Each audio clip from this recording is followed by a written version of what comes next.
Thank you very much indeed, colleagues, ladies and gentlemen. I'm not sure there's anything I would disagree with in what Michael has said, which might not be altogether unexpected, except perhaps the conclusion as to who the House might choose at the end of this process. I offer experience at what is a time of change.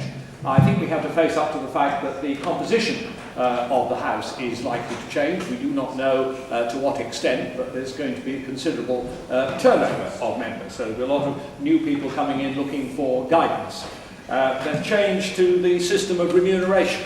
We have now put ourselves largely in the hands of Sir Christopher Kelly, and we apparently are committed to accepting what he says. But I would certainly like to mark his card because I think it's important that remuneration is looked at both in terms of salary and allowances. And I sense now the public is slightly more prepared to understand that MPs should be paid at a sensible rate. So there'll be more emphasis on salary, which is taxed, than on allowances, which are not. And there are also going to be changes to procedure. All three party leaders have committed to that, and there is an appetite for change, and I share that. There are things that the Speaker can do now within existing standing orders, and in the period when I was acting Speaker during Michael's indisposition, I think I demonstrated, and I believe to the satisfaction of colleagues, that one could inject more vitality, more life, more inclusivity into proceedings by ensuring that the House upped its pace, and I could certainly want to do that.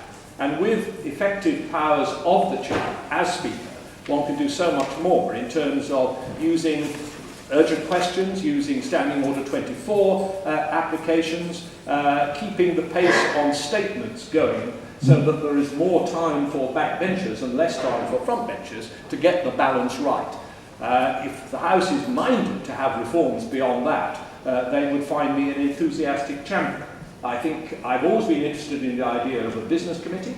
I believe that more effective arrangements could be put in place for private members' bills, and I believe that one could look at the example of the finance bill as a means of how we deal with legislation, so that the opposition could nominate those parts of important bills which they wish to see studied on the floor of the House, with the rest taken into committee. There are many ideas which could be pursued, and I would be a friend to them.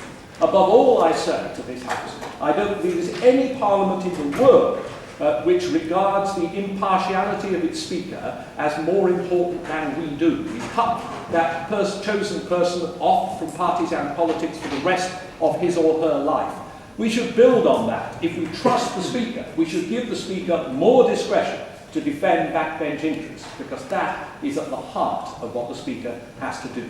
Minority interests, ad hoc minority interests, individual interests in this House. That is the role of the Speaker. He is the servant of the House, and I would wish to work, if granted that honour, very actively on behalf of all members.